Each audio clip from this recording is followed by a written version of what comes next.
strategic. Okay? Kasi yung counterpart niya, yung day-to-day, yung routine, yung planning natin, no? Your operational. Okay. Anong type of budget naman kapag more on major expenditure, major asset, renovation, nag-purchase ng bagong technology, okay? That's capital budget, okay? Paano naman? Anong type of budget naman kapag, for example, ginagamit natin siya routine, more on salaries, wages, no? That's operational budget. Klaro po tayo. Okay? So, magkakalimutan yan. Okay? So, ngayon, kung okay na po tayo, I think we can now start with our agenda for today. Okay? So, again, our next agenda, we will be talking about directing na. Okay? So, pag sinabi natin directing, you are already issuing order na. No, issuance of order. Nangyayari na po yan sa directing po natin. Okay? So, ngayon, always remember, ang isang bidang-bida palagi, okay, sa board examination regarding directing, yung tinatawag natin na delegation. Okay, imagine daw ha, last February 2026 board exam, the recent board exam, okay, ang dami daw tinanong regarding delegation. Just always remember, the BON will test you if you know already how to delegate or not. Okay? Para itetest nila ano ba yung mga procedures na alam ng mga bagong nurses ngayon regarding delegation. Okay? So again, when we talk about delegation, okay, pag pinag-usapan po natin ang delegation, always remember, there are different principles. Okay, so technically there are three, no? There are three principles of our, we have what you call your delegation. Okay, so again, what are the three principles of delegation natin? Okay, so again, we have what you call your responsibility. Okay, number two, we have what you call your authority. And the other one, yung tinatawag po natin na accountability. Okay, so magkakalimutan yan. These are the three aspects of our delegation. Okay, we have what we call your responsibility, accountability, and of course, the last, yung tinatawag po natin na accountability. Okay, ngayon, anong pagkakaiba ng tatlo na yan? No? What's the difference, no, between the three? Okay, so ngayon, pag sinabi po nating class na responsibility, okay, in delegation, okay, the rule is responsibility, okay, responsibility is kept. Okay, in other words, kung sino nag-delegate, nasa kanya pa rin ang responsibility. Okay, next, another rule, this is very important, okay, yung tinatawag natin na accountability. Kasi pag sinabi nating accountability, no, medyo mabigat na, di ba? Because when we talk about accountability, you are liable. Okay? So ngayon, always remember, when we talk about accountability is shared. Okay? We shared the accountability. Kaya for example, ito ang tanong sa boards, no? Example, the question in the boards is, ako yung nurse. Sige, so ito yung story, no? For example, ako yung nurse, ako yung RN, tapos for example, meron tayong NA, no? So we know NA, the nursing assistants, okay? So we know already that there are tasks or procedures na hindi pwedeng gawin ng NA, but the RN can do, di ba? So ngayon, for example, nag-delegate ako, no, sa RN, sa NA, no? Sabi ko, ma'am, pwede bang, let us say, can you give this particular medication via IV? Okay? But, unfortunately, nagkaroon ng error ang NA. Okay? So ngayon, the question is, based on the principle or based on the rule, di ba? The rule is responsibility is kept, accountability is shared. Okay? Kaya kapag ang tanong sa board exam, for example, nagkaroon ng mali ang NA, okay? Tapos, for example, ako yung nag-delegate na RN. The question is, who is responsible? Ako, or the RN, or the NA? Sige nga, type it in our chat box, okay? Who is responsible? The RN or the NA? Sige po, everyone, type it in our chat box. Very good, okay? Sino kaya? Sino kaya? Okay, we have particular the RN. Because always remember, the RN ang nag-delegate. Tama po ba yan? Okay? Pero but if the question is, who is accountable? Okay? Sinong accountable sa aming dalawa? Sige po, type it in our chat box. Correct. Okay? The accountability is shared. So in other words, both. Both are accountable. Okay? Accountable ang RN, accountable din ang NA. Nakukuha po iyon, mga dear RNs, okay? Huwag kakalimutan yan. Okay, ngayon, sige nga, itetest ko ha kung may natutunan nung day 1 nung ating Prof. Ad.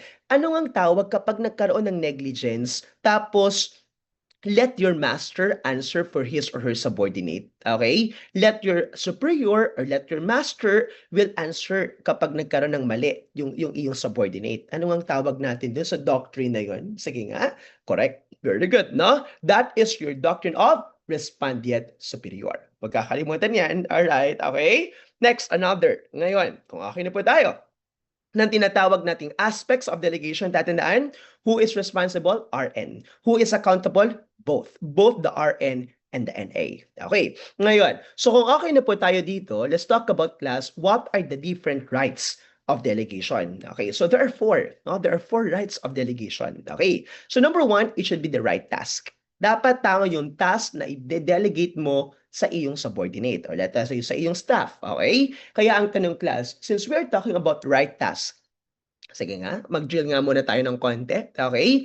Ilalagay nyo lang po sa ating chat box, yes, kung pwede mo siyang i-delegate or no, kung hindi mo siya pwedeng i-delegate. Okay? Sige po. Number 1 muna. Okay? Sabi niyo sa akin kung pwede ba itong i-delegate or hindi. No? Yes or no lamang po. Okay? Number 1, assessment. Pwede ba itong i-delegate sa NA? Yes or no? Assessment daw. No. Okay? Health teaching. Health teaching. Pwede bang health teaching? Hindi rin. Okay? Pwede ba class ang we have what you call your vital signs? Taking vital signs. Pwede? Pwede. Okay? How about basic life support? Pwede ba? Yes or no? Basic life support? Pwede rin. Okay? How about class, paano for example, the question is parenteral medication? Pwede po ba? Parenteral medication? Pwede ba? Parenteral medication? Hindi yan. Very good. Last na po. Okay? Pwede bang i-delegate mga dear RNs ang evaluation? Yes or no? Evaluation, pwede? Hindi rin. Very good. So, alam na yung mga tasks na yan. Okay. Next, another, right communication. Okay, alam nyo yan ang tanong dati sa boards. The right communication. Ang nangyari, ang binigay sa situation, na-instruct ng maayos ng nurse, okay, well instructed daw, no, nabigay yung instructions, okay, doon sa pagdedelegate niya. Anong right of delegation ang ginawa ng nurse? The answer is right communication, okay, because it was well instructed, it was given, kumbaga, very, lahat ng information na dapat niyang malaman na sabi mo. Okay, next, another, right person. So again, pag sinabi natin right person, ang pinag-uusapan lang naman natin dyan ay, is it a license or not license? Kasi kung license yan, pwede.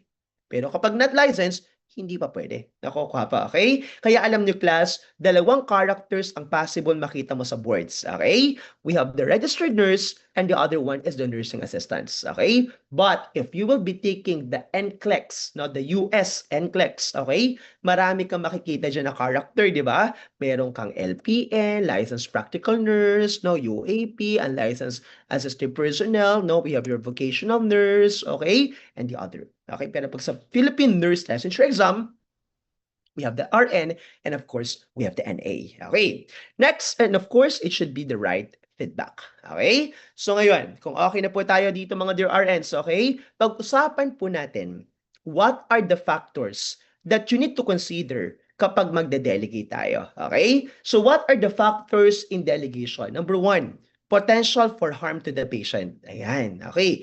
First box muna, no? Ang tanong, sir, may potential harm po sa pasyente ko eh. Ang tanong, can we delegate it? Yes or no? Sige nga, type it in our chat box. May potential harm sa pasyente mo. Can you delegate it to the unlicensed? Yes or no? Type it in our chat box, everyone. First box muna tayo. May potential harm sa pasyente. Matik, hindi mo yun i-delegate. Okay. Next, number 2. Let's proceed to the second box. Okay. Napaka-komplikado ng procedure.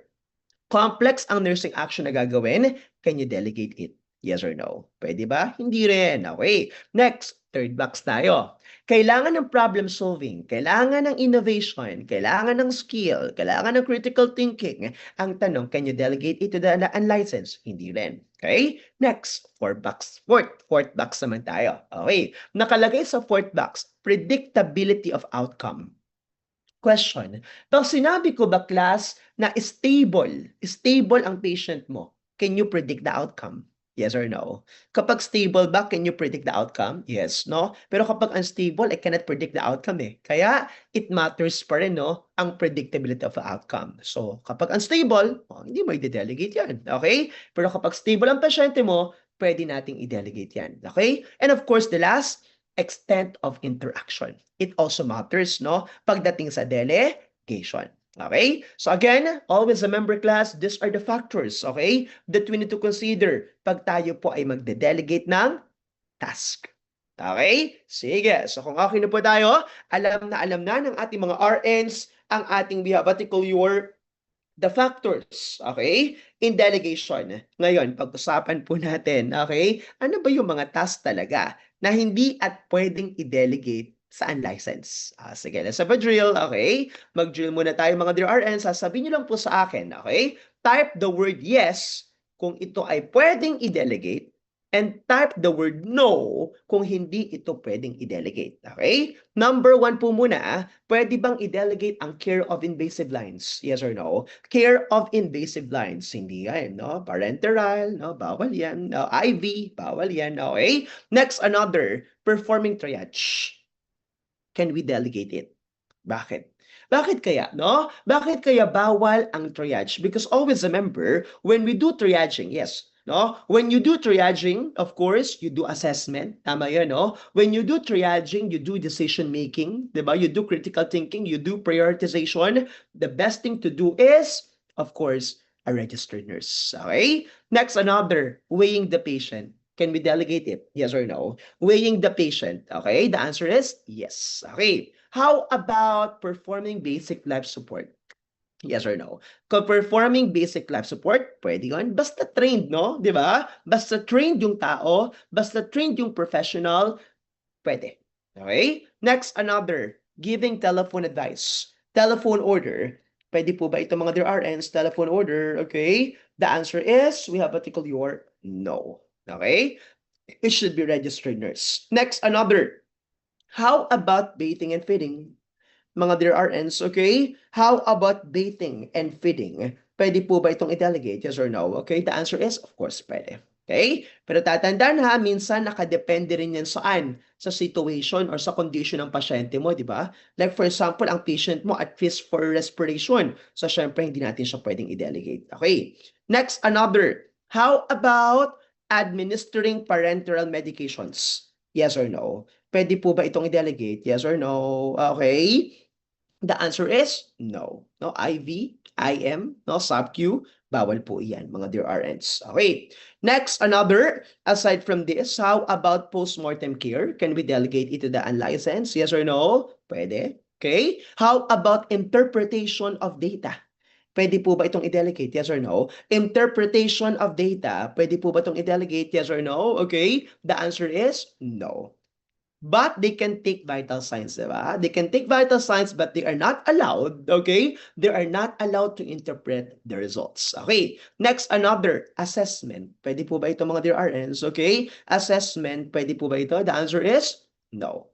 Basta alam nyo mga dear RNs, ang tatandaan po natin dito, we have what they call your ADPI, okay? The nursing care process or the NCP, okay? Basta isipin mo, hindi yan pwedeng i-delegate. Okay, assessment, diagnosis, hanggang evaluation. Okay? Next, another. Ito, alam na to ng iba. Okay? Suctioning chronic tracheostomy. Can we delegate it? Yes or no? Suctioning chronic tracheostomy. Yes. Bakit nga? Bakit nga uli? Bakit nga uli pwede?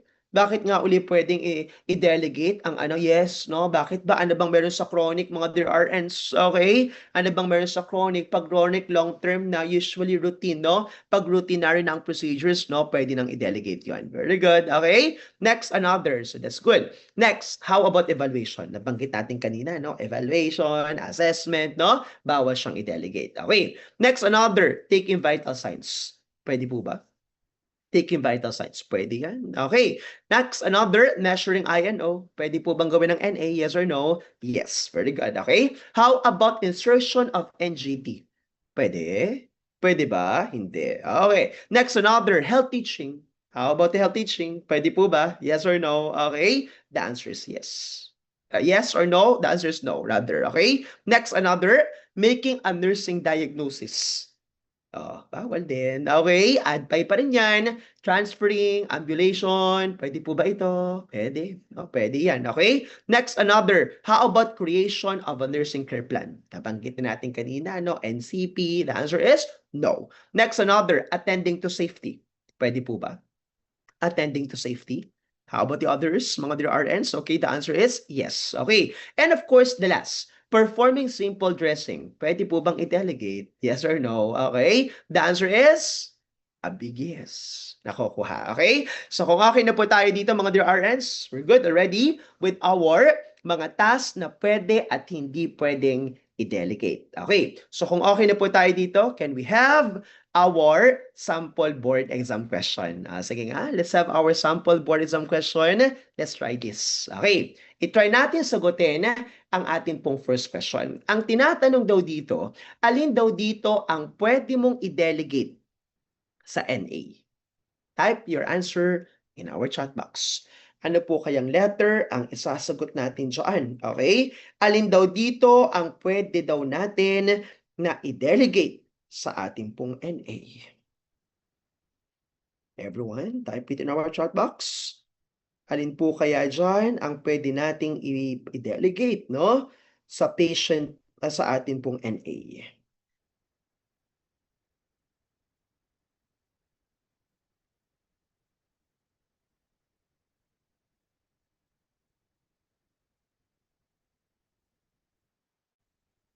Okay, I think may sagot na yata po ang lahat. Alright, okay. So I think may sagot na ang lahat, no? I think lahat yata nakikita ko ay letter D, no? Letter D ang sagot. Alright, okay. Ngayon, ang tanong po, alin muna dyan sa apat na yan? Ano, give me the two letters na hindi pwede. Alin dyan ang sure ka, sir, hindi to pwede itong dalawang ito. Anong dalawang letters yun ang hindi pwede? Very good, okay? Letter A and letter C. Letter A is assessment. Tama po ba? Okay? Letter C is health teaching. Bawal yan. Okay? Kaya ngayon, ang pagpipilian mo na lang boy at dog. Ang tanong, bakit dog? Dog ang sagot nyo eh. Di ba? Okay? Bakit kaya letter dog? Sige nga, type it in our chat box. Ano kaya yung ano sa'yo, bakit letter dog? Ang sagot natin, daily. Ano bang daily? Okay? Pag daily ba, ano ba pag daily? It's routine. Correct yun. Tama yan. Okay? So the answer is, we have vertical your. Very good. Okay? The answer is letter dog. Dog is the correct answer. Okay? Very good. Next, another. Number 2. Ano kaya ang isasagot natin sa atin pong question number 2?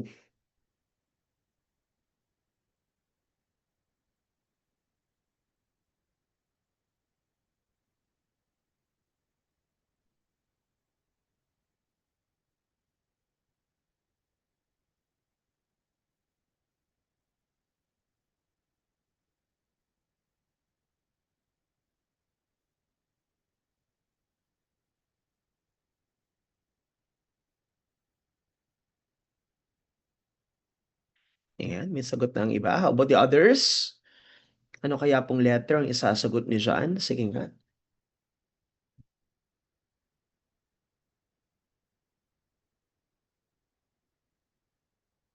Ang ating ano kaya ang sagot ng ating mga online reviewees?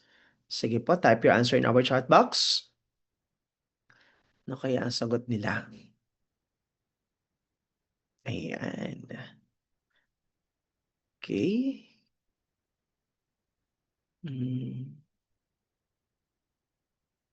Okay. Yung iba ang sagot ay boy, yung iba naman ay dog. Alright, sige po, let's finalize. Ano kaya ang sagot ng majority? Okay? Padamihan, ano kaya ang sagot ng iba? Boy or dog? No? Kasi may mga nag-letter boy eh. May mga nag-letter dog. Okay? Ano kaya ang sagot nila? Boy or dog? Type your answer in our chat box for everyone. Ano kaya ang sagot? Alright. Okay, so may mga nag-letter boy, may mga nag-letter dog. I think those are your choices. Okay, ngayon, ang tinatanong dyan, class, ang nurse ay pedya. No? Pedya nurse siya. Pero ang tanong, siya ba ay pinag-duty sa ER? Okay, kaya ang tanong, kung siya ay pedya nurse, hindi naman siya ER, ang tanong, bibigyan mo ba siya ng pang-ER? Hindi. Because hindi siya ganun ka-experience sa ER. Okay? Kaya ang tanong, alin dyan Isang letter lang muna ha. Alin diyang letter ang sure ka na ER? Sige nga, type it in our chat box, okay? Alin dyan ang letter na sure ka na ER? Yung iba letter A, yung iba letter C. Okay, letter A muna. Okay, letter A. Bakit? Of course, A is poisoning. And that is an emergency. Okay? Aside sa A, bakit? Bakit kaya letter C is also an ER? Bakit kaya letter C is also an emergency? Okay? Bakit kaya dapat ER nurse din? No, of course, no, that's MVA, no, that's our vehicular accident. No, that should be handled by an experienced ER nurse. Okay? Kaya ang tanong, for the last time na, boy or dog na? Boy or dog na lang po ang pagpipilian yung mga dear RNs, okay? For the last time, ano pong isasagutin yung mga dear RNs? Is it letter boy or letter dog? Type it in our chat box, everyone. Okay? Boy or dog? Ayan na. Okay? Lahat ang sagot na ay letter dog na. Okay, kanina marami pa nag-letter boy. Okay? Ngayon, ang sagot po natin dito ay letter dog. Tama po kaya. Okay? Bakit? Bakit kaya ang boy is emergency din? Sige nga. Bakit kaya itong boy, asthma daw, may asthma lang naman, okay? Bakit kaya dapat ER nurse ang mag-handle dito sa letter boy? Sige nga, type it in our chat box. Anong rationale mo? Not responding na nga. Alright, tama, okay? Not responding to bronchodilator. Okay, possible the patient is already experiencing what? Status asthmaticus, and that is an extreme emergency na, no? Na asthma. Very good, okay? So kung okay na po tayo dito, class, let's proceed to our another question. Okay, basahin niyo po muna ang ating tanong. Then after that, ilagay niyo na po sa ating pong chat box, ano po kayang letter ang isasagot po ninyo.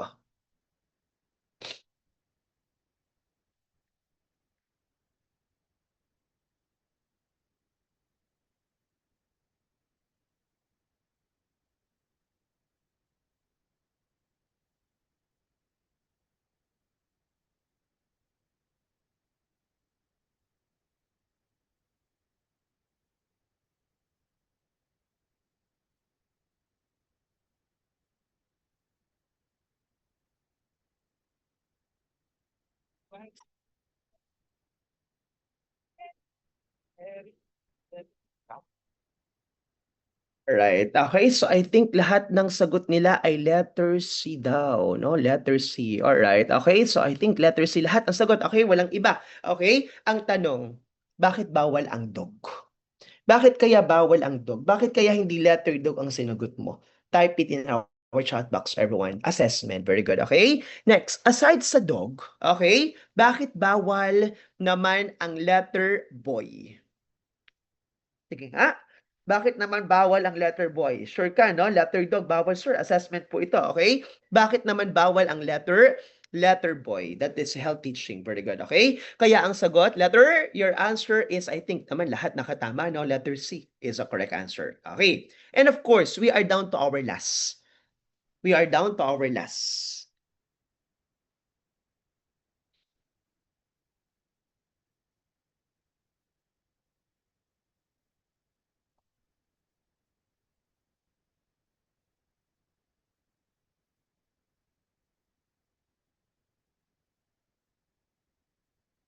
Ang tinatanong dyan, alin kaya dyan ang pwede mong i-delegate, no, sa NA? Sige po, alin kaya dyan ang pwede nating i-delegate sa NA?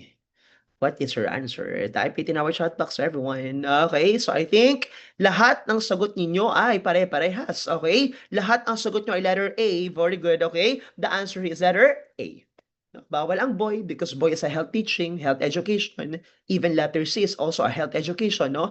Letter dog, you are evaluating, no? And evaluation, of course, no? Hindi siya dapat dinedelegate. Part siya ng NCP, okay? So again, the answer is letter A. Nakukuha po yan, okay? So magkakalimutan ang ating pong concept ng we have what you call your delegation. Okay, next. Ang next naman na concept na pag-uusapan po natin under pa rin ng ating pong we have what we call your directing, ang pangalawa yung tinatawag po natin na documentation. Okay? So again, pag sinabi po natin class na documentation, always remember, marami ding tanong dito palagi sa boards eh. Why? Because ito ang kumbaga hindi na maaalis na trabaho ng mga nurses. Because always remember, aside from rendering care to our patient, we need to document it because ibig sabihin, nagawa natin siya. Nakuha pa. This is a proof, di ba?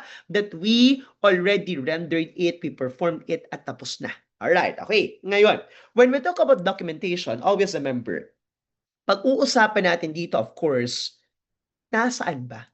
Saan ba natin nakikita yung mga documents na yan? Sige nga, type it in our chat box. Saan ba tayo nagsusulat? Ano bang tawag natin doon, no? Of course, no? We have what you call your patient's chart. Alright, okay? Our term, that is what you call your patient's chart. Okay, ang tanong po mga dear RNs, who is the owner ba talaga? Ito, I think alam na yun ng ibang branch, no? Who is the owner of the patient's chart? Type it in our chat box, okay? Sino ba talaga ang may-ari ng chart ng pasyente? Of course, yung iba, may patient pa nasagot, okay? How about the others? Ano kaya ang sagot natin? Alright, okay? So always remember that the owner of the chart is the hospital. Okay? Kaya isipin mo na lang, kapag ba ang pasyente mo madi-discharge sa hospital, pwede ba niyang dalhin ang chart niya sa bahay? Pwede ba niyang i-take home yung chart sa bahay? Hindi, no? Because the chart itself, it is owned by the hospital. Okay? Pero kapag ang tanong, who is the owner of the information?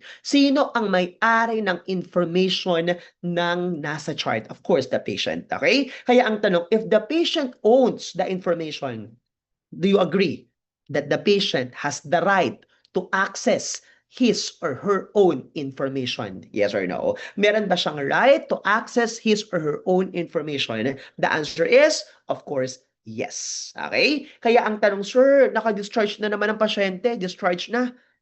Gusto dong ma-access ng pasyente ang kanyang information. Ang tanong, pwede pa ba? Yes. Okay? Anong gagawin niya? Pwede ba siyang magsulat ng letter addressed to the medical record section? Yes or no? Yes. Okay? Next, another. Ngayon, pag sinabi nating documentation, alam nyo, ang isa. Marami di ba? Maraming characteristics ang documentation. Dapat complete, dapat it should be accurate, totoo, no? It should be timely, okay? Documentation should be appropriate, it should be concise, okay? Ngayon, ang tanong, ang isa pang importanteng characteristics ng documentation ay it should be isa pang letter C. Ano kayang letter C yun? Okay? Complete, coherent, ano pa kaya? Okay? Ano pa kaya yung letter C natin na sa tingin mo should be complete, it should be accurate, it should be totoo, it should be appropriate, okay? Ano kaya isa pang letter C na importante regarding documentation? Criteria ng documentation. Ano pa kaya? Sige nga, sino kayo makakahula noon? Type it in our chat box, everyone, okay? Letter C, okay? Ang last letter, letter L. Ano kaya yun? Alright, okay? The documentation natin dapat ay ano kaya? Sige nga po, type it in our chat box, okay? Sino kayo makakahula niyan, okay? Sige po. Second letter O. O, para mabilis po tayo, okay? Type it in our chat box na, okay? Ano ang isa pang characteristic ng ating documentation? C-O. Tapos ang last letter, letter L. It should be what? Okay? It should be, type it in our chat box, okay? Padami na ang ating pong keywords, okay? Ang ating clue, ano po kaya ang ating pong criteria ng ating pong documentation? Of course, okay? It should be confidential. Ako kapap. Okay, ngayon, pag sinabi po natin confidential, always remember, lahat ng information ng pasyente mo, mapa name, mapa address, di ba? Mapa diagnosis, no? It should be treated confidential. Okay, kaya ngayon, noong first day natin, no, last Saturday, no, nag-online tayo, ano nga uli yung mga exceptions? Sino kaya ang nakakatanda pa, okay? Sino kaya ang nakakatanda pa ng mga exceptions na pwede nating i-disclose ang information ng pasyente? Sige nga, ano ba yun? Ano ba yung mga scenario na yun? Ano ba yung mga exceptions natin na yun na we can disclose the information of our patient? Okay? Type it in our chat box. Marami yun eh. No, I think 5, no? Sige po, ayan, meron na. Sabi ni ma'am, no? Sabi ni ma'am Montaño, okay, we have court order. That's correct, no? Sinabi na ng korte. Okay, a court order, okay? Next, another, aside from that, ano pa? Ano pa kaya? Okay? Ano pa kaya ang mga situations na pwede natin? Yan, sabi ni Mr. Acosta, okay? Compromise safety. Compromise na ang safety ng pasyente. Correct, okay? How about the others? Okay? Usually, yan ay letter C eh. Di ba? Court order, compromise safety, ayan sabi ni Matiliano, okay? Communicable disease. because for the public safety na yan. Very good, okay? How about the others? Ayan, sabi ni Ma'am Sobriaga, okay, we have your medical legal. That's correct, naalala pa rin yun, okay? Ang ating mga medical legal cases. Nakukuha. O, sige, paunahan ha. Ang tanong muna, tinanong to dati sa boards. Court order, ano ang sabina? Ano nga yung subpoena na kung saan ini-invite ka sa korte na dalhin mo yung mga documents? Pabilisan sa ating chat box, okay? Ano nga subpoena? Yung ino-order ka, okay? Ano nga yun? Very good, of course, no? We have your duces tecum. Paano naman kapag ini-invite ka mag-testify? Anong tawag naman natin doon, no? Ini-invite ka mag-testify. Yes, tama, no? Si Ms. Gakutina, okay? We have what you call your testificandum. Nakukuha po yan. Okay? Yan. Magkakalimutan yan ha. Duces tecum and ad testificandum. Correct yan. Okay. Ngayon, so kung okay na po tayo dito mga dear RNs, okay? Ngayon, pag-usapan po natin yung tinatawag nating mga guidelines for recording. Okay. Ngayon, number 1, you need to document the date and time. It's very important. Okay? Kaya usually, di ba, ang ginagamit nating time is the 24-hour clock. Di ba? The 24-hour clock or we have particular military clock. Okay? Kaya ang tanong class, alam mo ba kung ito ay AM or PM? Yes. No? Like for example, pabilisan po tayo. Okay? Ang tanong, ito alam mo. Kapag sinulat mo yan sa documentation, no? Kaya sinulat mo yan sa chart, alam mo kung AM or PM yan. Ano ba yan? Ano bang oras yan? Kapag yan, of course, no? That is 6 PM. So, hindi ka malilito, no? Kung AM ba or PM. Okay. Next, another. Aside from, we have what you call your, okay? Aside from, we have what you call your date and time. Ano pa ang kailangan na guideline, okay? Pagdating sa recording. Always remember timing. And in terms of timing of documentation, it depends, okay? It depends on, we have what they call it depends on the policy protocol. All right, okay. Next, another. Aside from that, okay, ano pa ang ating tatandaan na guideline, okay, for our recording? Aside from the timing, another, we have what they call your legibility and permanence. Okay, so again, paano for example, ito ang tanong since we're talking about legibility, okay, alam natin, no? Like for example, sir, parang illegible yung hindi ko maintindihan yung sulat ng doktor. Pag ganun class, anong intervention mo? If you are in doubt with the doctor's order, kanino ka unang pupunta? The question is, unang pupunta, okay? Kay head nurse or kay doctor? Type it in our chat box, okay? Like for example, parang in doubt ka sa doctor's order hindi mo maintindihan, okay? Kanino ka unang pupunta? Correct. Laging kay doctor, okay? Kay doctor palagi. Okay, because always remember, ang doctor ba nakakaalam? Yes. Ang doctor ba nag-order? Yes. Okay, ang pinaka-safe na answer kay doctor. No, go directly to the one who prescribed it. Okay? Ngayon, sir, hindi ko po malocate ang doctor. That is the time kaya kukuha ka na ng help ng iyong supervisor or nurse manager. Nakukuha po yan. Okay. Ngayon, kung okay na po tayo dyan, permanent ink. It should be permanent ink. Okay? Ano nga uli class yung document na hindi permanent ink yung ginagamit nyo? Let us say pencil yung ginagamit natin. Ano nga document yun, mga dear RNs? Okay? What document is that? Kapag ganun, sige nga po, type it in our chat box. That is your Cardex. Very good. Okay? Cardex. Okay. Next, another. So kung okay na po tayo dito mga dear RNs, next, we have what you call your sequence. So document events in order they occur. Kaya di ba class, pag nagde-document kayo, kung ano yung una kong ginawa, yun ang una kong isusulat.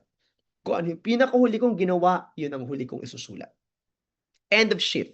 Endorse to the next nurse on duty. Di ba? Okay.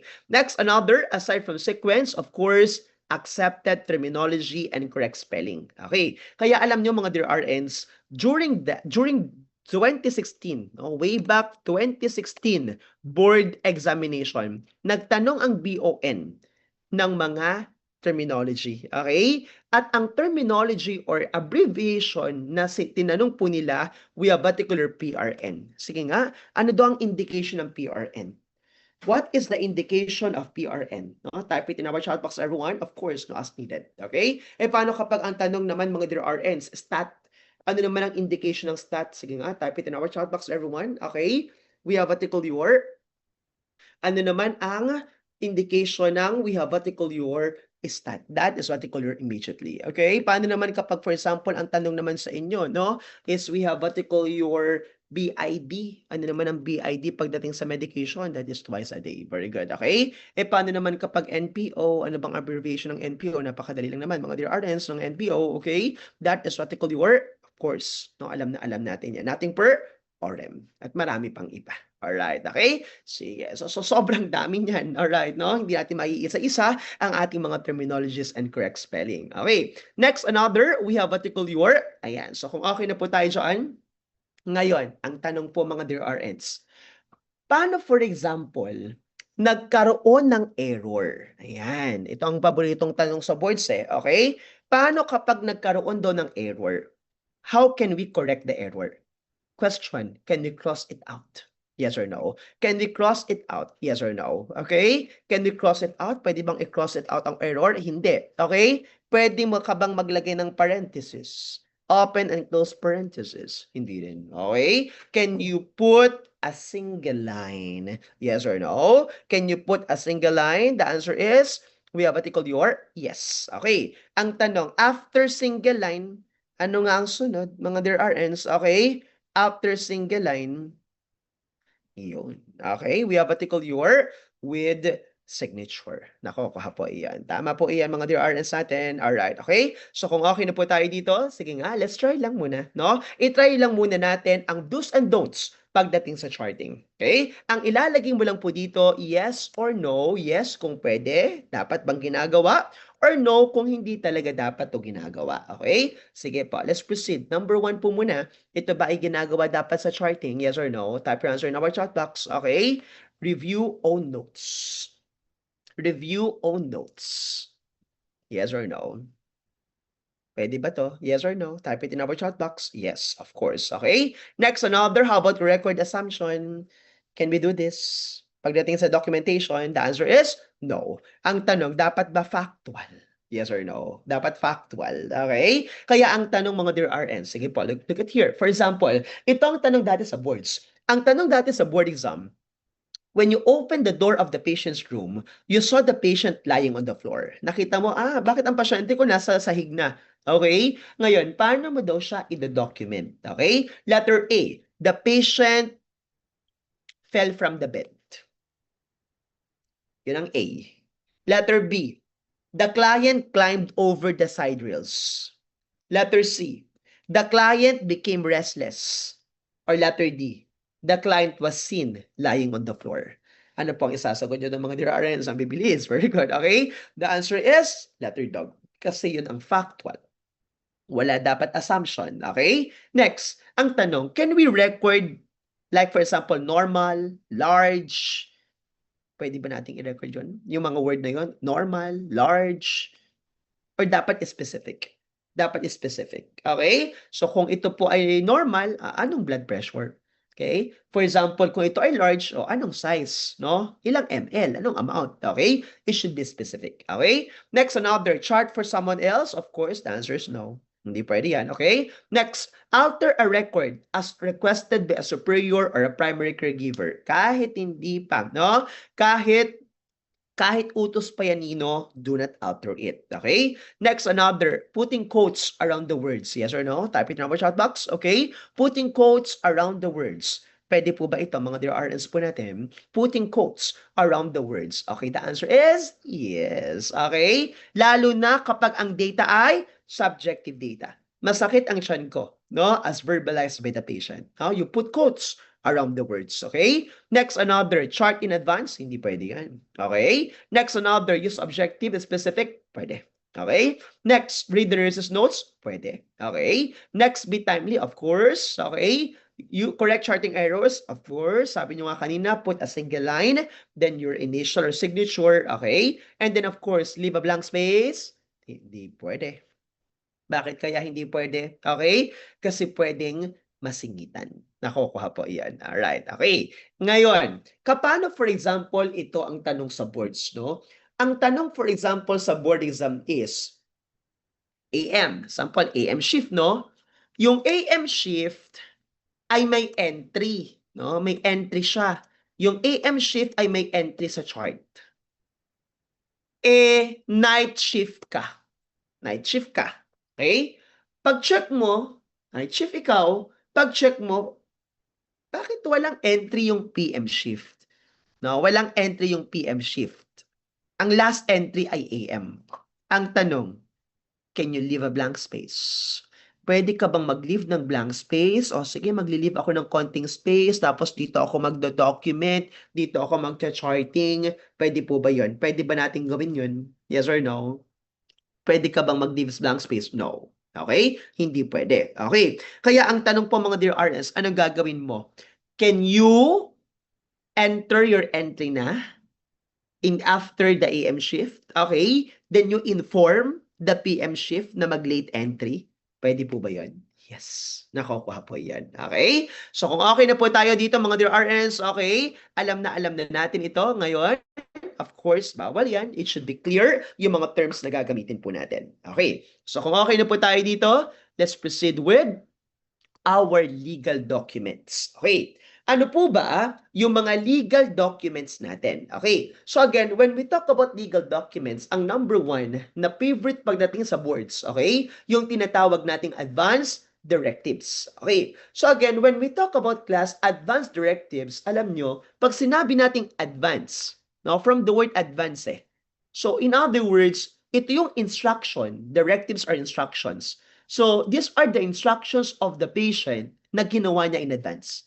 No? So I made it in advance, okay? Because usually, sige, habang kinokopya niyo to, no? Usually, sino ba ang gumagawa niyan? Sinong mga pasyente? Okay? Sino usually mga pasyente ang may mga advanced directives? Type it in our chat box, everyone. Okay? Sino sa tingin niyo usually, anong mga patients ang usually may mga advanced directives? Usually, ito ba yung mga nasa end-of-life care? Okay? Yung ating mga end-of-life care. Okay? Yung ating mga palliative care na. No? Mga nasa end stage na. Okay? Kaya ang tanong po mga dear RNs, kailan magti-take effect ang advanced directive? Do you agree? Magti-take effect to if the patient is already incapacitated to decide. Like for example, the patient has GCS3. The patient is in deep coma na.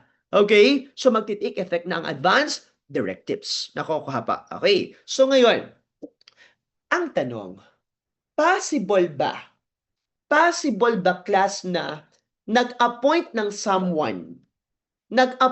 someone yung pasyente and then that someone will decide on behalf of the patient? Yes or no? Alright, yes, okay. Sige nga, ano nga uling tawag doon, mga dear RNs? I think alam na yun ng iba, okay? Ano nga ang tawag natin doon? When the patient appoints someone and that someone will decide on behalf of the patient, ano nga ang tawag doon? Sige, kahit 3 letters lang. Ano nga yung nasabi ko last time, no? Ano nga yung 3 letters na yun, mga dear RNs? Type it in our chat box, okay? Kahit yung 3 letters na lang na yun. Ano kaya ang tawag natin doon? Okay? That is what we call your That is our DPA. Correct yan, okay? That is what we call your DPA. And pag sinabi po nating class, now we have what we call your DPA, okay? That is our durable power of attorney. Okay? And always remember, pag sinabi po nating class na durable power of attorney, the DPA, the durable power of attorney, tatandaan, ito na yan, okay? Ito na yung when someone appoints. Okay? When the patient appoints someone to make directions for the patient. Okay? So that is what we call your durable power of attorney. Klaro po tayo doon. Alright. Okay. Ngayon, possible ba? Paano, for example, ang patient ay married? Patient ay married. Pwede ba niyang durable power of attorney ang kanyang asawa?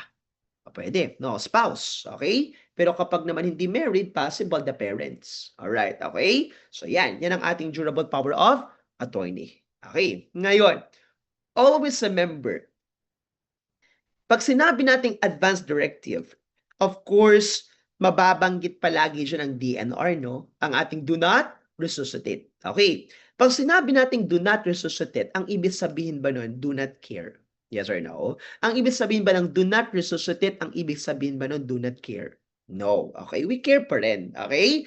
But wala lang resuscitative measures. Okay? Ang tanong, mga dear RNs, kailangan ba ina-update natin ang DNR order? Dapat ba updated palagi ang DNR order? Yes, no? Kasi baka mamaya, hindi na pala DNR, okay? Tapos, ito ang ginawa ng mga nurses. Okay? So, kung okay na po tayo dito, ngayon, another legal document, okay? Yung tinatawag po natin na informed consent. Okay, so again, pag sinabi naman nating informed consent, iba naman to. Okay? Because this is already a consent. A consent, okay, ito yung may agreement ang client na ina-accept niya yung course of treatment or the procedure. Okay? But always remember, when we talk about informed consent, dapat na-provide yung complete information. Okay? Kaya pag sinabi natin class na na-provide ang complete information, question, who provides ba? Who provides ba complete information? Type it in our chat box. Tayo bang mga nurses ang nagpo-provide ng complete information? Yes or no? Type it in our chat box, everyone. Okay? Ang mga nurses ba dapat ang nagpo-provide ng complete information?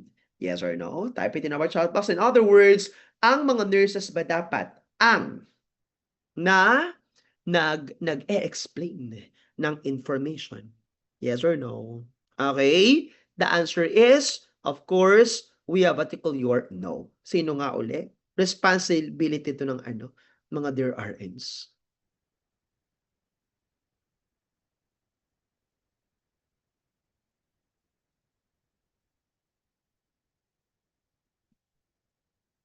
Alright, no? Of course, the physician. Very good. Okay? Ngayon, anong role natin? Sige nga, type it in our chat box. Kung ang doctor ang nagpo-provide ng information, so what's the role of the nurse? Of course, no? We are the witness. Okay? Kaya ang tanong po, mga dear RNs, tama yan. Okay, secure. Okay. Kaya ngayon, mga dear RNs, tayo ang nagsisecure. And ano ang ginagawa? Ano nga yung verb na tinandaan natin, mga dear RNs? Okay? Kung ang nurse ang nagsisecure, ano ang verb na makikita mo sa physician? Okay? Aside from explain, ano pa? Letter O. Starts with letter O. Okay? Of course, no? We have what you call your obtain. Ang nag-o-obtain ay ang doktor at ang nagsisecure ay ang nurse. Tara po tayo doon. Huwag kakalimutan habang pagbabalik na rin yung dalawang na yan. Okay? Ang nagsisecure, nurse. Ang nag-o-obtain, ang doktor. Ang nag-explain, ang doktor. Okay? Ang nag-witness, ang nurse. Okay. Ngayon, pag sinabi po nating class, pabilisan po tayo, no? Mga Q&A muna tayo, no? Before we talk about the discussion, okay? Ang tanong, can minors sign the consent? Sige po, sagutin niyo lang po ang mga magpa-flash po sa ating pong screen. Okay, of course, no. Alright, okay? Next, another. Ang tanong, are mentally ill allowed also? Allowed ba naman ang mentally ill? Of course, the answer is no. Kaya ang tanong, pagdating sa consent, meron ba tayong dalawang eligibility criteria? Okay? And what are the two eligibility criteria? Number one, dapat ba nasa legal age? Correct yon. Okay? And number two, dapat, ano kaya itong criteria na ito? Dapat may sound mind ang ating mga pasyente. Okay? Kaya always remember, mga dear RNs, what is the minimum age? Ano ba ang minimum age? Sige po, type it in our chat box. Okay? Ano kaya ang minimum age? Of course, we have article your 18. Correct. Sa Pilipinas, 18. Correct. Okay? Next, another. Ang tanong, who will explain? Sino kaya mag-explain? The answer is, type it in our chat box, mga dear RNs. Okay? Who will explain? The answer, of course, the physician. Okay? Next, another. Next, another. Aside from this, okay? Ngayon, mga dear RN, sabi niyo physician, tama yun, okay? Next, another, who will obtain? Type it in our chat box, everyone. Sino naman kaya mag-obtain? Of course, nabanggit ko nga kanina, the doctor pa rin, okay? Question, can the nurse secure? Yes or no? Can the nurse secure? Yes or no? The answer is yes, okay? Next, another, ang tanong, can we serve as witness? Can we serve as witness? Yes or no? The answer is, of course, yes. Okay. Next, another. Tatandaan. Pag sinabi po natin na informed consent, number one, it should be voluntary. And always remember, pag sinabi po natin voluntary, ano nga po uli?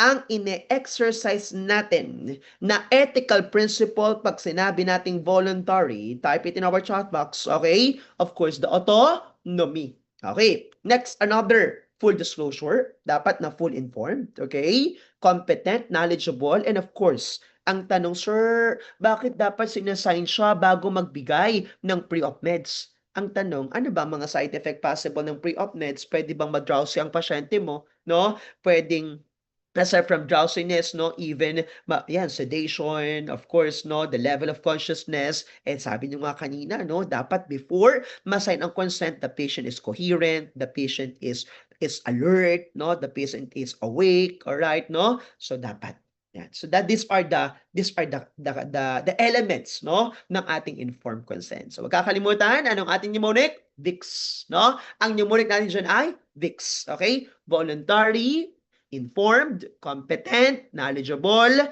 and of course, signed siya prior magbigay ng pre-op medications. Alright, okay. Ngayon, so kung okay na po tayo dito mga dear RNs, okay, ang tanong, in general ba, ang general rule ba is, before mag-perform ng surgical procedure, kailangan ba dapat nakasign ng consent ang pasyente natin? Yes or no? Is that the rule? Yes or no? The answer is yes. Okay? Pero ang tanong, kailan may exception to the rule na no need na ng consent? When is the instance where no consent is already needed? Of course, no? During an emergency situation. Okay? Kaya ang tanong po mga dear RNs, paano for example, no? Paano for example ang nangyari, the patient dinala sa ER. No, then the patient is, let us say, the patient ay nagkaroon ng vehicular accident. Then the patient was unconscious, was rushed to the ER, walang relatives sa kasama, okay? Ang tanong, pag ganun ba, ang gagawin na ba natin? Ita-transport na ba natin ang pasyente sa OR at ang surgeon ang bahala? Yes or no? The answer is, of course, yes. Nakukuha po yan. Okay? So ngayon, since nabanggit ko po kanina, class, ang exception to the rule, ano nga tawag natin doon? Ano nga yung term natin doon, mga dear RNs? Exception to the rule. Type it in our chat box. Correct. No? Natatandaan pa. Very good. No? That is what we call your epicya. Correct yun. No? That is our epicya. Very good. Okay. Next, another. And of course, our last document na importante rin. Why? Because ito ay malimit na tinatanong din sa boards. Okay? Yung tinatawag nating IR or the incident report. Okay? So ngayon, pag sinabi po nating class na incident report, alam nyo, ang incident report is also known as the unusual occurrence report. Yan. Okay? That is the term. Okay? Yan ang other term ng ating incident report. Unusual occurrence report. At pag sinabi nating class na ito ay unusual occurrence report, bakit? Because very unusual nangyari siya. Kaya alam nyo, yung nasa harap ng inyong mga monitor, yan ang mga incidents that need to be reported. Okay? These are the list of incidents that need to be reported. IR ka pag ginawa mo yan. Diba? Okay, number 1, hindi mo nagawa yung therapy na yan sa pasyente, IR ka. Na-injured ang pasyente because of the procedure, IR ka. Nahulog ang pasyente sa bed, IR ka.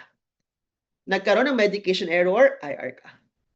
Na-needle stick injury ka, na-needle prick ka, IR ka. Okay? So always remember, these are the list of incidents that need to be reported. Okay? Kaya ang tanong po mga dear RNs, ang IR ba is a form of punishment? Yes or no? Type it in our chat box. Ang IR ba is a form of punishment? Yes or no? Nag-IR ba tayo para maparusahan tayo? Yes or no? Yun ba yun? Okay? Nag-IR ba tayo para maparusahan? The answer is, of course, hindi. Okay? Kaya ang tanong, ang IR ba is a form of quality improvement? Yes or no?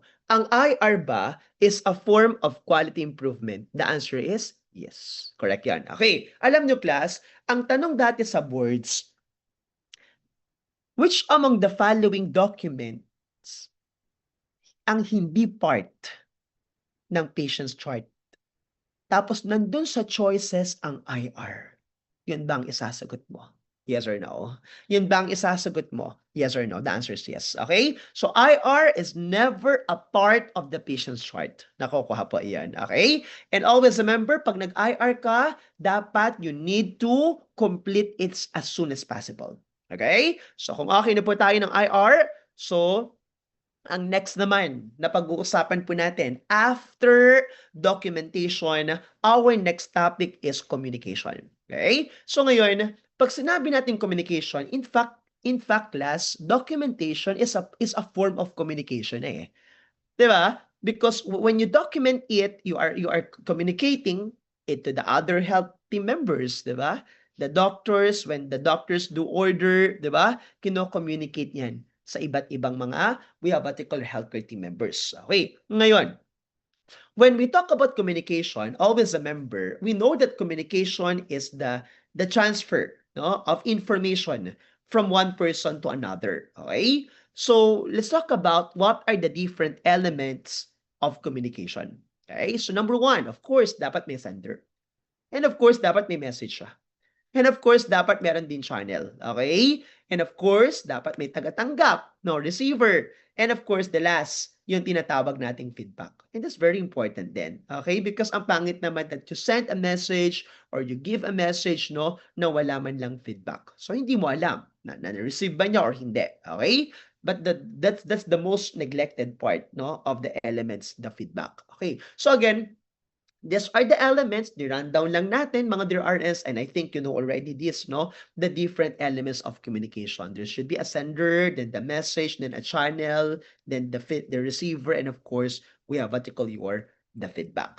Okay, ngayon, if we're good here already, okay, ang next naman na pag-uusapan po natin ay ang mga formal communication. Okay, so again, formal communication has 3 types. Okay? May 3 types ang formal communication natin. Okay? So number 1, yung tinatawag nating upward. So pag sinabi nating upward, okay, pataas. So saan nanggaling ang communication? Sa baba, pataas. Kaya ang tanong, pwede bang example ng upward communication? Nag-start ang communication from a staff nurse, pataas kay head nurse. Pwede? Pwede. Okay. Ngayon, alam nyo, ang best example ng upward, IR. Ang best example ng upward is an IR or the incident report. Okay? Kaya ang tanong po mga dear RNs, bakit upward? Kasi nag-IR ang staff mo, dapat malaman niya ng head nurse. Upward. Okay? Next, another. Kung may upward, syempre may downward din. At pag sinabi naman nating downward, the communication started sa taas, pababa. Yun. Tama. Aside from memo, ano pang example ng mga downward? Nag-start sa taas, pababa, policies. Ano pa? Ano pa ang mga example ng mga downward natin? Nanggaling dapat sa taas, pabababain sa baba. No, we have the memorandums, we have the policies, no? We have announcements, di ba? We have evaluation. Okay, downward yan. Okay, ngayon, last na. 3 daw po iyan. May upward, may downward, the last, yung tinatawag nating horizontal. Okay? At pag sinabi nating class na horizontal communication, horizontal, question, are you communicating with the same power? Yes or no? Are you communicating with the same power? Yes. Are you communicating with the same position? Yes. Are you communicating with the same authority? Yes. Kaya example natin, endorsement. Shift endorsement. Okay? So, shift endorsement, I am endorsing a staff nurse to another staff nurse. That's horizontal. Okay? So, again, to recap, these are the different types of our formal communication. Okay? Next. So, if we have formal, of course, may informal. Okay? At pag sinabi po nating class na informal communication, okay? Informal communication, ang term natin sa leadership and management, yung tinatawag nating grapevine. Okay? So again, When we talk about grapevine, okay? Kaya nga tinawag na vine eh, no? Sanga-sanga na, no? Nagsanga-sanga na yung communication, no? Naging chismis na eh, 'di ba? Kaya nga chismis, no, in layman's term ang grapevine. Okay. So again, it's very unofficial, right? No? It's very unorganized type of communication ang ating grapevine communication, okay? So ngayon, let's talk about what are the different types of grapevine communication. Okay, ano po ba yung iba't ibang types, no, ng ating grapevine communication? Okay, number one, of course, we have the will. When we talk about the will is the center of all the communication. Okay, the one person lang, no, isang tao lang ang center ng lahat. Okay, that one person is the center ng lahat. That's the will. Okay. Ngayon, aside from the will, we also have the cluster. So pag sinabi naman natin cluster, this group sinabi sa another group, then this another group sinabi sa another group. So ang tandaan mo lang pag cluster, a group to another group to another group to another group, no? That's the cluster. Okay. Next, another. We also have the chain. Pag sinabi naman natin the chain, from one person to another person to another person, sinabi sa another person. Okay? So magkaiba, magkaiba ang the cluster at magkaiba ang the chain. Pag cluster, group to group. Pag chain, tao to tao. Pero pag the will, isa lang tao.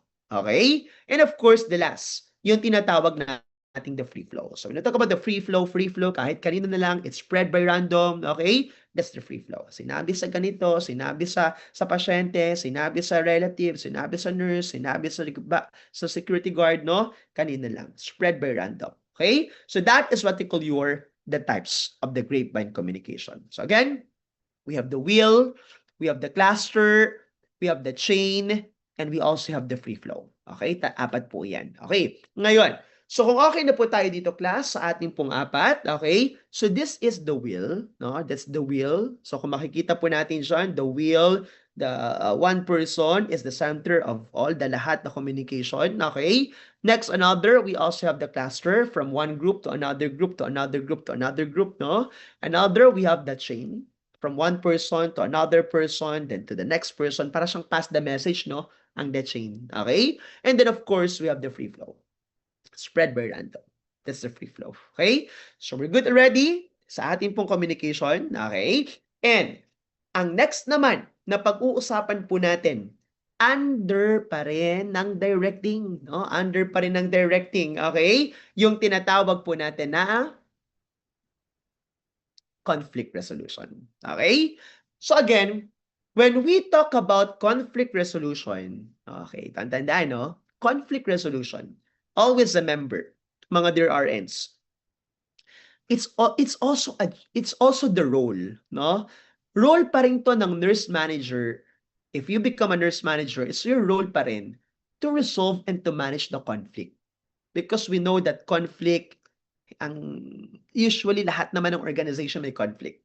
There's a clash, no, between ideas among all your staff nurses, no? Clash between people, kaya nagkakaroon ng conflict eh. Okay? So ngayon, before we manage the conflict, we should know what are the different types of conflict. Okay? So again, meron tayong tinatawag na covert. So pag sinabi natin covert, na doon ang keyword mo covert eh. No? Covert, tago, hindi halata. Kaya covert, tago, hidden conflict to. Kaya kung hidden conflict to, this is the most dangerous type of conflict. Pinakadelikadong conflict ang tago. Because why? Hindi mo kasi alam eh. You do not know na may conflict na pala. That's covert. Okay? Ngayon, kung may covert, syempre may overt. O, anong pagkakaiba? Covert, tago. Overt, obvious. Kaya kapag overt, obvious na may conflict. Kapag covert, hindi mo alam. Okay? Overt, halata mo na. Okay? Obvious na. Very obvious na may conflict. Sinisigawan ka na eh. Okay? So that's overt. Next, another. We have vertical. So pag sinabi nating vertical, no? Vertical conflict, baba, taas. May conflict ang staff nurse at saka head nurse. May conflict ang staff nurse at saka chief nurse. Vertical. Okay? Kaya ang tanong class, kung may vertical, meron ding horizontal. Okay. So when we talk about horizontal, bakit siya horizontal? Because you have conflict with the same power, same position, same authority. Okay, so that's horizontal. Staff nurse to another staff nurse. Head nurse to another head nurse. Okay, so that's horizontal conflict. Okay, next, another. The intrapersonal and the other one is the interpersonal. So ano pagkakaiba ng dalawa? Intra, loob. Inter, sa iba. Kaya kapag intrapersonal, you have conflict within yourself. Okay? Kapag interpersonal, you have conflict with other people. So with others, inter. Within yourself, intra. With yourself, intra. With others, inter. Klaro po tayo doon. Okay? Next, another. So kung okay na po tayo dito, another intragroup. And the other one is intergroup. Okay? So, pag sinabi po nating intragroup, nandun ang keyword mo, intra, that's within the group. Inter, with other groups. Okay? Again, intra, within the group. Inter, with other groups. Okay? Kaya for example, sabi niyo sa akin na intragroup ba to or intergroup? May conflict ang mga taga-ICU at saka taga-ER. Ano yan? Intragroup or intergroup? Type it in our chat box. May conflict ang mga taga-ICU at saka taga-ER. Is that intragroup or intergroup? What's your answer? No? Is that intra or intergroup? May conflict ang mga taga-ICU at saka taga-ER. That's intergroup. Okay? Paano kapag may conflict ang mga nasa ICU? Anong tawag naman natin doon? Kapag may conflict ang mga taga-ICU, anong tawag naman natin doon? No? That is what we call your intergroup, no? That's intergroup. Nakukuha po yan. Alright, okay? So, akin na po tayo dyan, mga dear RNs, wag kakalimutan na, these are the different types, okay, of our conflict. Alright, okay, ngayon, kung okay na po tayo sa atin pong types of conflict, ngayon, pag-usapan naman natin, okay, what are the different types of our conflict resolution? Okay, so how are we going to resolve now the conflict? Okay, number one, meron tayong tinatawag na avoidance. Okay? Pag sinabi nating avoidance, you avoid to talk. Hindi mo na lang kakausapin, no? For example, meron kang, may mga ano, no? May, let us say, there is a conflict within your group. Okay? Or for example, you are a nurse manager, then may conflict yung mga staff mo, so you will just avoid it. Okay? Hindi mo na lang kakausapin, you will avoid the issue, i-ignore mo na lang, no? That's avoidance. Okay. Next, pero at the end, hindi siya na-resolve, no? Next, another, we have your withdrawal. So, pag sinabi nating withdrawal, alam niyo, tandaan niyo lang dyan, withdraw. Pag sinabi nating withdraw, may tinanggal, may inalis. Okay, like for example, no? I have two staff, no? I have two staff nurses na in conflict. So, ang ginawa ko, since nasa pedia ward kami, ang ginawa ko, sige, yung isa ililipat ko na lang sa medical ward para ma-avoid na lang yung conflict. So, that's withdrawal. So, an example of withdrawal is change of location. So, nilipat mo na lang ibang area or unit, no? That's withdrawal. Okay? Next, another, we have smoothing. At pag sinabi naman natin smoothing, bakit is smooth? Tandaan mo lang dyan, smooth, because ito yung pleasantly plastic. Okay? Smoothing, ito yung pleasantly plastic. No, smoothing yan. Pleasantly plastic. Alright, okay? Next, another, we also have your accommodating, no? Pag sinabi naman natin accommodating, alam nyo, tandaan nyo lang dyan, accommodating ako. Yun lang tandaan nyo. Accommodating ako, accommodating ako. Sir, ano po itong ako? Alright, okay? Pag sinabi po nating class, now we have what we call your accommodating ako na lang palagi. Ako na lang palagi ang makikipag-ayos, no? Ako na lang palagi ang gagawa nito. So in other words, accommodating or accommodation is a self-sacrifice, no? It's a self-sacrifice ang accommodating, okay? Kaya kumbaga accommodating is passively giving in. No? You're passively giving in, sa Tagalog parang kumbaga nagpaparaya ka na lang. You tolerate it na lang, no? That's accommodating. Okay. Next, another, yung tinatawag nating compromising. At pag sinabi naman natin compromising, that's meeting the halfway. Okay? Compromising is meeting the halfway. Okay? So we have conflict. Let's meet halfway. Okay? Ito yung gagawin ko, ito yung gagawin mo. Let's meet halfway. So that's compromising. Okay? Pero alam nyo, ang pinaka-the best sa lahat, yung tinatawag nating collaborating.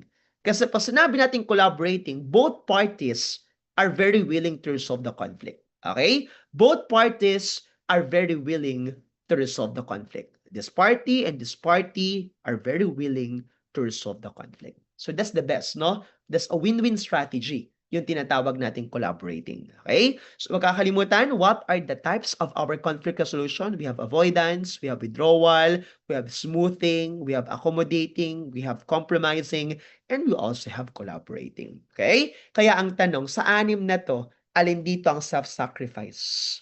Type it in our chat box. Alin dyan ang self-sacrifice? Type it in our chat box, everyone. Okay? Alin ba dyan ang self-sacrifice? Sige nga, everyone. Pa-type sa ating chat box. Alin dyan ang self-sacrifice? Very good. That's accommodating. No? Alin naman dyan ang change of location? Nagkaroon ng change of location. Alin kaya dyan mga dear RNs, no? Ang ating change of location, that is withdrawal. Okay? Alin naman dyan mga dear RNs ang both parties are very willing to resolve the conflict. Both parties are very willing to resolve the conflict. No? That is collaborating. Okay? Alin siya ng meeting the halfway? O sige, let's meet halfway na lang, no? Alin ba dyan ang meeting the halfway? That's compromising. Okay? Alin dyan, o sige, you ignore na lang the issue. No? Ano kaya dyan, no? Ang ini-ignore mo na lang. The answer is, we have particular avoidance. Okay? Alin naman dyan ang pleasantly plastic? Type it in our chat box. Okay? Alin naman dyan ang pleasantly plastic? We have what you call your smoothing. Very good, no? We have what you call your smoothing. Klaro po tayo doon. Okay? Sige, so okay po tayo sa ating pong tinatawag na we have particular types of conflict resolution. Okay, so magkakalimutan yan, okay, ang ating mga types of conflict resolution. Okay, so kung okay na po tayo, ang last naman na pag-uusapan po natin ay yung tinatawag nating controlling. No? So this will be our last topic for today, yung tinatawag po nating controlling. Sige po, no? Let's have our 10-minute break muna. Let's have our bladder break muna. Okay? Sige po, baka yung iba ay na gusto mo na mag-bladder break. Sige, let's have our 10-minute bladder break, no? Before we talk about controlling. This will be our last no topic na for today, controlling.